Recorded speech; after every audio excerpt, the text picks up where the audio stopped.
ఈ రోజు episode explanation గురించి అయితే చూద్దాం. అంతకంటే ముందు ఛానెల్ కింద న్యూ ఇయర్ అని కామెంట్ చేసి ఛానెల్ గనక సబ్స్క్రైబ్ చేసుకున్నారంటే మీకు నెక్స్ట్ మినిట్ 500 అయితే ట్రాన్స్‌ఫర్ అయిపోతాయి. ఇంక ఎపిసోడ్‌లోకి అయితే ఎళ్తే ఇంక పారిజాతం, జ్యోత్స్న అయితే అక్కడైతే నిలబడి ఉంటారు. పారిజాతం అయితే జ్యోత్స్నకి చెంప పెట్టి లాగగొట్టి పీకిద్ది. ఇంక అప్పుడు జ్యోత్స్న మాత్రం గ్రాని అనేది అనిద్ది. అదేనైతే పారిజాతం అయితే గ్రాని ఏంది గ్రాని నా సొంత మనవడిని మోసం చేసి తమ్ముడు కచ్చి వాడికి ఏదో జాబ్ ఇప్పిస్తాను అని నమ్మకంతో దగ్గరికి తీసి వాడిని పోలీస్ స్టేషన్‌లో ఇరికిచ్చి ఇప్పుడు పోలీస్ స్టేషన్‌లోనే కాకుండా జైలులో పంపించడానికి కూడా ట్రై చేస్తున్నావు కదే అనగానే ఇంక జ్యోత్స్న అయితే నేనేమన్నా కావాలని చేశానా? నేనేదో వాడికి హెల్ప్ చేద్దాం అనుకున్నాను. నిజమే నేను ఆట బొమ్మలాగా చేశాను. అది కాశీని కాదు వైరాని. నా తమ్ముడిని నేనెందుకు చేసుకుంటాను? ఆ వైరాని ఆట బొమ్మలాగా చేసి నా ఆటలోకి దింపి వాడి చేత నాకు కావాల్సినవి చేపిద్దాం అనుకున్నా. ఆ ప్రాసెస్‌లోనే ఆ వైరా కింద కాశీకి జాబ్ ఇప్పించి కాశీ లైఫ్‌ని కూడా మంచిగా చేద్దాం అనుకున్నాను. కానీ అలా జరిగింది. దానికి నేనేం చేశాను? అని అయితే జ్యోత్స్న అయితే అనిద్ది. ఇంకా దీనైతే పారిజాతం అయితే నువ్వేం చేయలేదా? నువ్వు చేయకుండానే ఇప్పుడు వాడు జైల్లోకెళ్ళాడంటావా? మరి ఇంతలా ఉన్న ప్రేమ ఉన్న దానివి మొన్న పోలీస్ స్టేషన్‌కెళ్ళినప్పుడు ఇందాక పొద్దున్న మీడియా దగ్గర ఉన్నప్పుడు వాడికేం సంబంధం లేదు. అసలు అసలు వాడికి కాదు నాకేం సంబంధం లేదన్నావు. మళ్ళా పోలీస్ స్టేషన్‌కెళ్ళినప్పుడన్నా వాడినేమన్నా విడిపించుకొని తీసుకొచ్చావా? అసలు వాడిని పట్టించుకోకుండా నువ్వేదో ఒక్కదాన్నే వచ్చేసావు కదా! అనగానే జ్యోత్స్న మాత్రం అవును. అక్కడ గనక నేను గనక వాడికి సపోర్ట్ చేసుంటే ఇప్పుడు వాడికి అసలు ఏదన్నా సపోర్ట్ గనక పోలీస్ స్టేషన్‌లో మాట్లాడుంటే గనక వైరా చెప్పింది నిజమై ఉండి నన్ను కూడా పోలీస్ స్టేషన్‌లో జైల్‌లో పడేసేవాళ్ళు. అనైతే జ్యోత్స్న అయితే అనిద్ది. ఇంక అధినేత పారిజాతం అయితే హుహు. నీకంటే ఆ కార్తీక్ గాడే మేలే. తండ్రికి బెయిల్ ఇప్పించాడు. అలాగే పోయిన మన పరువుని మళ్ళా వెనక్కి తీసుకొచ్చాడు. వాడే మేలే నీకంటే. అలాగే అసలు తమ్ముడని కూడా లేదా నీకు? నాకర్థం అవుతల్ల. నీకసలు కుళ్ళు, కుతంత్రం మరి విషంలాగా ఒళ్ళంతా మొత్తం ఉందే అనైతే పారిజాతం అనిద్ది. ఇంక అధినేత జ్యోత్స్న అయితే మాత్రం నువ్వు ప్రతి ఒక్కటి నన్నిలా అడుగుతున్నావు గదా! నేను నిన్నడిగితే నువ్వు తల యాడ పెట్టుకుంటావు అనేది అడిగిద్ది. ఏమడుగుతావమ్మా అంతా తల ఎక్కడ పెట్టుకునేంత అడుగు అనేది పారిజాతం అనిద్ది. ఇంకప్పుడు జ్యోత్స్న మాత్రం సరే ఇప్పుడు నేను సొంత అక్కనని కాశీకి తెలీదు గదా! అలాగే ఇప్పుడు కార్తీక్‌కి ఇప్పుడు అంటే కార్తీక్ చెల్లి భర్తే కదా! ఇప్పుడు కాశీ. అలాగే సొంత బామ్మర్దే గదా! ఇప్పుడు తన తండ్రిని బయటికి తీసుకొచ్చుకోగలిగినోడు ఇప్పుడు బామ్మర్దిని బయటికి తీసుకురాలేడంటావా? ఇప్పుడు తండ్రిని ఏ తప్పు చేయలేదని నిరూపించాడు. అలాగే కాశీ కూడా ఏ తప్పు చేయలేదు గదా! కాశీని బయటికి తీసుకురావచ్చు గదా! ఇప్పుడు కార్తీక్ అనుకుంటే అప్పుడు కాశీని కూడా బయటికి తీసుకురావచ్చు. కానీ ఇద్దరిని ఇరికిచ్చాడు. మరి అలాంటప్పుడు కార్తికేయ కదా కాశీని జైల్‌లో ఏపిచ్చింది. అనగానే ఇంకా పారిజాతం అయితే అవునని ఇదనిద్ది. ఇంక జ్యోత్స్న అయితే అదినైతే ఇప్పుడు నేనే అది చెప్తుంది. ఇప్పుడు కాశీ గాయపడ్డ సింహం. వాడికి ఇప్పుడు ఎవరు ఎలాంటోళ్ళో పూర్తిగా అయితే తెలుసు. అనైతే జ్యోత్స్న అయితే అనిద్ది. అధినేత పారిజాతం అయితే అవును పూర్తిగా తెలుసు. అది కూడా నువ్వెలాంటి దానివో ఇంకా పూర్తిగా తెలుసు అనేది అనిద్ది. ఇంకప్పుడు జ్యోత్స్న మాత్రం నేనేం తప్పు చేయలేదు గానీ ఇందాక చెప్పాను గదా! నేను ఎలాంటి తప్పు చేయలేదు. నా తమ్ముడిని నేను తొందరలోనే బయటికి తీసుకొస్తాను. కాకపోతే కొంచెం టైం పట్టిద్ది. ఇప్పటికిప్పుడు నేను గనుక బెయిల్ ట్రై చేశానంటే ఇప్పుడు నేనే మొత్తం చేపిచ్చాను అని అందరికి తెలిసిపోయి ఇప్పుడు నన్ను కూడా జైల్‌లో పడేస్తారు. ఇంకా కాశీని నన్ను ఇంక బయటికి తీసుకురావడానికి కూడా ఎవరుండరు. కాబట్టి నాకు కొంచెం టైం ఇయ్యి నేను బయటికి తీసుకొస్తాను అనేది అనిద్ది. ఇంకప్పుడు పారిజాతం అయితే ఒకటి మాత్రం ఖచ్చితంగా గుర్తుపెట్టుకో వాడికి నువ్వెన్నైనా చెయ్యి. వాడు మాత్రం ఒకే తల్లికి పుట్టినోళ్ళు ఇద్దరు మాత్రం. అలాగే మీరిద్దరు రక్త సంబంధికులు. సొంతోళ్ళు మీ ఇద్దరు. అది మాత్రం గుర్తుపెట్టుకొని చెయ్యి ఏదైనా గాని అనేది అనిద్ది. ఇంకప్పుడు జ్యోత్స్న మాత్రం మనసులో ఏదనుకుంటా ఉండిద్ది. నువ్వు ఏదైనా చెప్పు గాని నాకు ఎవరైనా ఒకటే. నా అవసరం తీరిపోయిన తర్వాత ఎవరైనా నాకు ఒకటే అనేది అప్పుడు జ్యోత్స్న మాత్రం అనుకుంటా ఉండిద్ది. ఇంక అక్కడి నుంచి అయితే కట్ చేస్తే ఇంక కాంచన ఇంటికైతే తీసుకొస్తారు. కాంచన అయితే అప్పుడైతే ఉండిద్ది. ఇంకప్పుడే అనసూయ వచ్చి చెల్లెమ్మ అన్నీ సిద్ధమైపోయినాయి చెల్లెమ్మ. అన్నీ సిద్ధమైపోయినాయి. ఇంకా శ్రీధర్ గారు వాళ్ళందరూ వస్తే ఇంక భోజనం వడ్డియడం అంతా అయితే సిద్ధమైపోయింది అనేది అనిద్ది. ఇంకప్పుడే కార్తీక్, దీప కూడా వస్తారు. ఇంక కార్తీక్ అప్పుడే అంటారు. "ఏంది పెద్దమ్మా నువ్వు అలా మాట్లాడతావు? నాతో ఏమన్నావు? మీ నాన్న వస్తున్నాడు అన్ని ఏర్పాట్లు పూర్తయిపోయినాయి అన్నావు. అలాగే దీపతో ఏమన్నావు? మీ మామయ్య గారు వస్తున్నారు అన్ని ఏర్పాట్లు పూర్తయిపోయినాయి అన్నావు. అలాంటప్పుడు మా అమ్మతో ఏమనాలి నువ్వు? మా అమ్మతో ఏమనాలి?" అనగానే అనసూయ మాత్రం అవును, అవును చిన్నయ్య. అవును కార్తీక్ బాబు అనేది అనిద్ది. ఇంకప్పుడు కార్తీక్ అయితే ఏమనాలి చెప్పు దీప అనేది అనగానే మీ ఆయన గారు వస్తున్నారు కదా చెల్లెమ్మ అంతా సిద్ధమైపోయింది అనాలి. అనైతే ఇంక దీప అయితే అనిద్ది. అదినైతే ఇంక కార్తీక్ అయితే అవును అలా అనాలి అనైతే అంటాడు. ఇంకప్పుడు కాంచన అయితే నాకు బానే అర్థమవుతుందిలే. అది ఎప్పటికి జరగదని చెప్పు చెల్లాం. జరగదని చెప్పక్క అనైతే ఇంక కాంచన అయితే అనేది అదినైతే ఇంక కార్తీక్ అయితే అవును మీరు చెప్పింది అన్నీ చేయాలి. మేము చెప్పింది ఏది చేయరు. మీరు మాకు ఆర్డర్ ఇచ్చారు. మాకు హుకుం జారీ చేశారు. మీ నాన్న రేపు రాత్రి లోపు బయటుండాలి. అలాగే భోజనానికి పిలవాలని కూడా హుకుం జారీ చేశారు. అలాగే చేశాము. మీరు చెప్పినన్ని మేము చేయాలి. కానీ మేము చెప్పినయి అసలు మీరు పట్టించుకోరు. అనైతే కార్తీక్ అనగానే ఇప్పుడేం పట్టించుకోవాలి అంతలా అనైతే కాంచన అయితే అనిద్ది. ఏం పట్టించుకునేదేముంది. నేనేమన్నాను మిమ్మల్ని ఇద్దరిని కలిసుంటే నాకు చూడాలని ఉంది. అలాగే నువ్వు గూడా భర్తగా అంగీకరించాలని నేను కోరుకుంటాను. కానీ నేను చెప్పింది అసలు నువ్వు అసలు పట్టించుకోవు అనేది కార్తీక్ అయితే అంటాడు. ఇంకప్పుడు కాంచన అయితే మాత్రం నేను చెప్పింది అసలు ఇనవేందిరా నువ్వు అనైతే ఇంక కాంచన అయితే అంటా ఉండిద్ది. ఇంకా ఆలోపే ఇంకా కావేరి, శ్రీధర్, స్వప్న వాళ్ళు ముగ్గురైతే వస్తారు. ముగ్గురైతే రాగానే ఇంకైతే పలకరించుకుంటారు. ఒకరినొకరు పలకరించుకుంటారు. ఇంకా ఆ టైంలోనే ఇంకంటే స్వప్న అయితే మాత్రం కాంచన దగ్గరికొచ్చి నిన్ను పలకరీయడానికి గూడా నీ కలలో కళ్ళు పెట్టి చూడటానికి గూడా నాకు అర్హత లేకుండా ఏదోలాగుంది పెద్దమ్మ అనేసి ఇంక స్వప్న అయితే అనిద్ది. ఇప్పుడేమైంది అంతలా నువ్వు బాధపడిపోవటానికి? ఏమైంది అంటావేంటి పెద్దమ్మ? ఇదంతా నా తప్పే కదా! నేను చేసిన తప్పు వల్లే కదా మీరందరూ బాధపడుతుంది. నేను ఆ కాశీని పెళ్లి చేసుకున్న దగ్గర నుంచే కదా పెళ్లి చేసుకోవటం మూలంగానే కదా ఇదంతా జరిగింది. ఆ కాశీ వల్లే కదా మీరంతా ఇంతలా బాధపడుతుంది అనేది స్వప్న అయితే అనిద్ది. ఇంకో మాట కూడా అనిద్ది స్వప్న అయితే. ఒక రకంగా చెప్పాలంటే అన్నయ్య, నాన్నే జంతలావున బాగా చూసుకుంటున్నాడు. నేను అంతలావున బాధ పెడుతున్నాను. ఒకప్పుడు ద్వేషించి నేను బాధ పెట్టాను. ఇంకొకప్పుడు ఇష్టం లేని పెళ్లి చేసుకొని బాధ పెట్టాను. ఇప్పుడేమో అల్లుడి ద్వారా బాధ పెడుతున్నాను. ఒక రకంగా చెప్పాలంటే నేనే బాధ పెడుతున్నాను అని అయితే బాధపడతా అయితే ఉండిద్ది. ఇంక స్వప్న అయితే మాత్రం దీనైతే కాంచన అయితే "నువ్వేం అంత బాధ పెట్టాల్సిన అవసరం లేదు. అయినా నీ తప్పేముంది చెప్పు?" నన్నైతే కాంచన అయితే ఇంకప్పుడే కార్తీక్ అయితే "నీ తప్పేముంది ఇప్పుడు? అయినా గాని కాశీ చేసిన దానికి నువ్వేం చేయగలవు? నువ్వు చెప్పగలిగినంత చెప్పావు. అయినా గాని ఇంకేం చేయగలవు చెప్పు? అయినా గాని కాశీ ఇప్పుడు రెండోసారి ఇప్పుడు జోష్న చేతిలో మోసపోవటం. ఇప్పుడు రెండోసారి నేను మొదటిసారి చెప్పాను. ఇప్పుడు ఇంకోసారి కూడా చెప్పాను. ఇప్పుడు ఏదన్నా గాని ఏదన్నా అంటే ప్రాబ్లమ్ ఏదన్నా ఉన్నా గాని నా దగ్గరికి సరే నీ దగ్గరికొచ్చి చెప్పుకోలేకపోతే కనీసం నా దగ్గరికొచ్చి చెప్పుకోవచ్చు కదా! లేకపోతే వాళ్ళ అక్క ఉంది కదా! వాళ్ళ అక్క దగ్గరికొచ్చి అక్క నాకు ఈ జాబ్ ఇష్టం లేదు అంటే ఏదో ఒకటి చేస్తాం కదా! ఏది చెప్పకుండా తనకి తాను ఇష్టం వచ్చినట్టు చేసుకోవడం కరెక్ట్ అంటావా నువ్వే చెప్పు? అనైతే ఇంక కార్తీక్ అయితే అంటాడు. ఇంక స్వప్న మాత్రం ఏదైనా గాని నా తప్పే కదా! అనైతే అనిద్ది ఇంక స్వప్న అయితే మాత్రం. అదినైతే కాంచన అయితే మాత్రం సరేలే ఇప్పుడు బాధపడ్డా ఇంక వచ్చేదేముందిలే.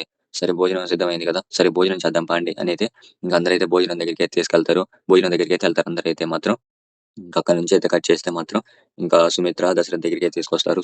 దశరథ్ అయితే అంటే సుమిత్ర నిద్రపోయిద్ది. ఇంక దశరథ్ అయితే కాలుకైతే ముందు పోస్తాడు. ఏమైందంటే అసలు సుమిత్ర అయితే కాలు సడుగు నొప్పుడుతుంది అని చెప్పి అయితే నిద్రపోతా అయితే ఉండిద్ది. అదినైతే ఇంకా దశరథ్ అయితే ఆయింట్‌మెంట్ అయితే పోస్తా ఉంటాడు. ఇంకా ఆలోపు సుమిత్ర అయితే లేచిద్ది.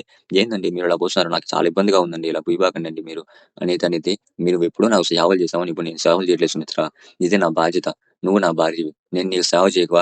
ఇంకెవరన్నా సేవ చేస్తారా చెప్పు? నేనే కదా నీకు సేవ చేయాలి. భార్యాభర్తలంటేనే అదే కదా! ఒకరి బాధ ఒకరు పంచుకోవాలి. ఒకరు తోడుగా ఉండాలి. ఒకరి నీడగా ఉండాలి. ఏదొచ్చినా గాని పంచుకొని ఉండాలి. ఒకటిగానే కలిసుండాలి. ఒక రకంగా చెప్పాలంటే భార్యాభర్తలంటే ఒక శివపార్వతుల్లాగా సుమిత్ర. సగభాగం అంటే భార్యలో సగభాగం భర్త.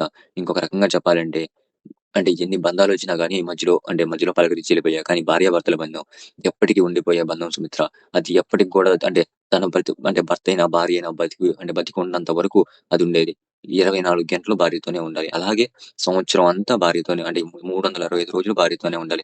ఎప్పుడైనా ఒకటి ఆలోచించు మిత్ర, భార్యాభర్తలు ఇప్పుడు కూడా కలిసే ఉంటారు. కానీ ఒకానొక ఏజొచ్చిన తర్వాత ఇద్దరు విడివిడిగా పనుకుంటారే గానీ వేరు వేరు గదుల్లో పనుకోరు. ఒకవేళ వేరు వేరు గదుల్లో పనుకున్నా గానీ నిద్ర మాత్రం అసలు పట్టనే పట్టదు అనైతే అంటా ఉంటాడు దశరథ్ అయితే. అదినైతే సుమిత్ర అయితే మాత్రం ఆనంద బాష్పాలతో అయితే కళ్ళంతా నిండిపోతా ఉంటాయి సుమిత్ర అయితే మాత్రం. ఇంక అలాగే ఇంక నిద్ర అంటే పనుకునిద్ది. ఇంకప్పుడు దశరథ్ అయితే ఇంక కాలుకైతే ఆయింట్‌మెంట్ పూస్తా అయితే ఉంటాడు. దశరథ్‌కి ఇన్ని చెప్పినా గాని లోపల తనకు భయం అయితే పోలేదు. ఇంక ఈలోపే డాక్టర్ అయితే ఫోన్ చేస్తాడు.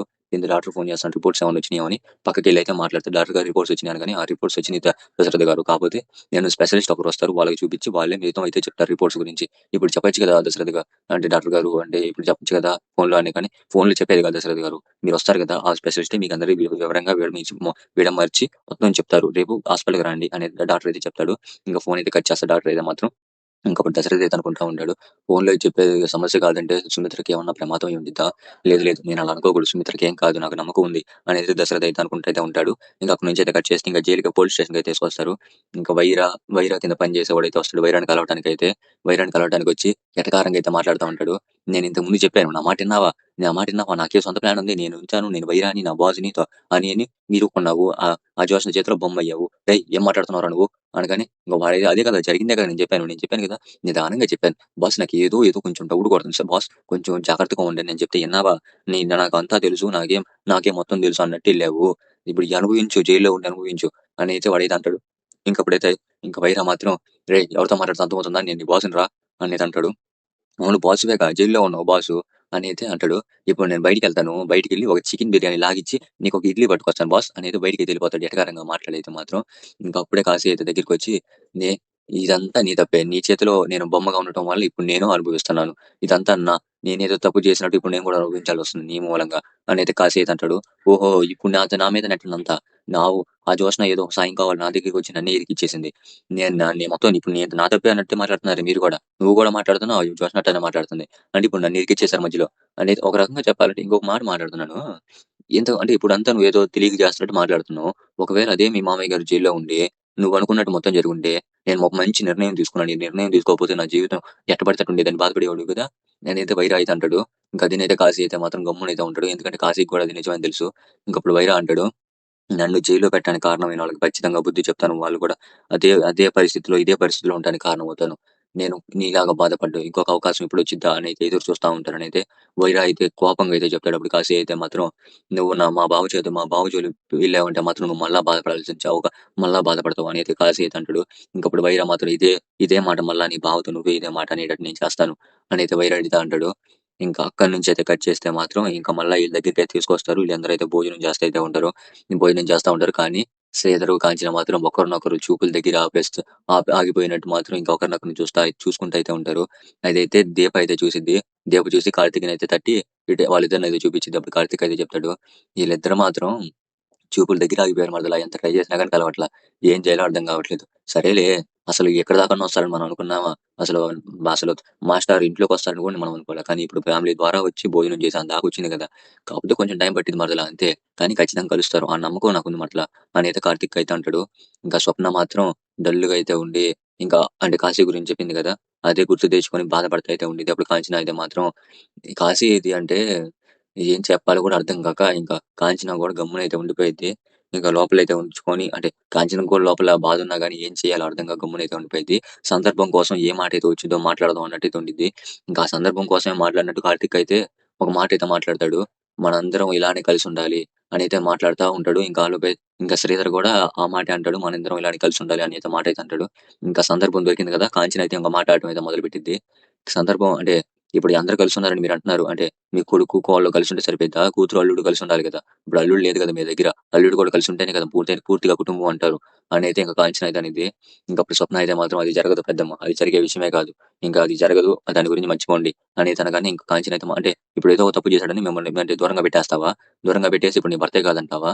ఒక తప్పు చేస్తే దాన్ని సరిదిద్దుకోవడానికి ట్రై చేయాలి గానీ దూరంగా పెట్టేసేదేంటి నాకు అర్థం కాలేదు. ఇప్పుడు నీ భర్తే కదా! నీ తప్పు చేసినా, ఏం చేసినా గాని నీ భర్త. నీ భర్తను నువ్వు దూరం పెడితే ఎలాగా? ఇంకా దగ్గరికి తీసుకొని ఇలా చేయకూడదు, ఇలా ఉండకూడదని మళ్ళా ఒకరికొకరు సర్ది చెప్పుకోవాలి కానీ ఇలా ఉండకూడదు అనైతే కాంచన అయితే అనిద్ది. ఇంకా కాంచన మాత్రం లాస్ట్‌లో ఇది ఒక మాట అయితే అనిద్ది. ఆ మాటనైతే అంటే దీప అయితే కార్తీక్‌తో అనిద్ది. నాకెందుకో అసలు ఇంక సరే మామయ్య గారిని అత్తయ్య భర్తగా ఒప్పుకోదనితో నాకనిపిస్తుంది అనైతే అనిద్ది. ఇంకా కార్తీక్ అయితే మాత్రం అలా ఏం ఉండదులే మరదలా నువ్వేం బాధపడబాకు అందరం కలిసే ఉంటాం అనగానే ఏందన్నయ్య ఇది అంటున్నావు వదినతో? ఏమీ లేదు. నేను ఒక చెట్టు గురించి చెప్తున్నా. ఇప్పుడు ఒక చెట్టు ఎలా ఉండిద్ది? ఇప్పుడు తన రాలిపోయిన ఆకులు ఎన్నున్నా గాని రాలిపోయిన ఆకుల్ని కిందే వదిలేసి కొత్త చిగురుల గురించి ఆలోచించకుండా, పచ్చని ఆకుల గురించి ఆలోచించకుండా ఎదుగుతా పోతుండిద్ది. అలాగే ఒక కుటుంబం అంటే, ఒక జీవితం అంటే అలానే ఉండాలి. గతాన్ని వదిలేసి రాబోయే భవిష్యత్తు గురించి, ఉన్న ప్రెజెంట్ గురించి ఆలోచించుకుంటా ముందుకు ఎళ్తా ఉండాలి అనైతే అంటాడు. ఇంకప్పుడు కాంచన అయితే మనసులో అయితే అనుకునేది నువ్వు చెప్పేది నాకు అర్థమవుతుంది. కానీ మీ నాన్న అంగీకరించడం మాత్రం అసలు జరిగే విషయమే కాదు. అది జరగదు అనైతే ఇంక కాంచన అయితే అనుకుంటా అయితే మనసులో అయితే అనుకునిద్ది. ఇంకా ఫ్యామిలీ మొత్తానికైతే క్లోజప్ అయితే అసలు ఈ రోజు ఎపిసోడ్ అయితే ఇక్కడికైతే కంప్లీట్ అయిపోయింది. ఎక్స్‌ప్లనేషన్ మీకు నచ్చింది. ఖచ్చితంగా సబ్స్క్రైబ్ చేసుకోండి. బెల్ ఐకాన్ ప్రెస్ చేసి సరిపోతుంది. ఆల్‌లో పెట్టుకోండి. నోటిఫికేషన్ వస్తుంది. లైక్ పంపించండి. చాలా మందికి రీచ్ అయ్యి వాళ్ళకి నచ్చితే సపోర్ట్ చేయడానికి కూడా ఛాన్స్ అయితే ఉండిద్ది.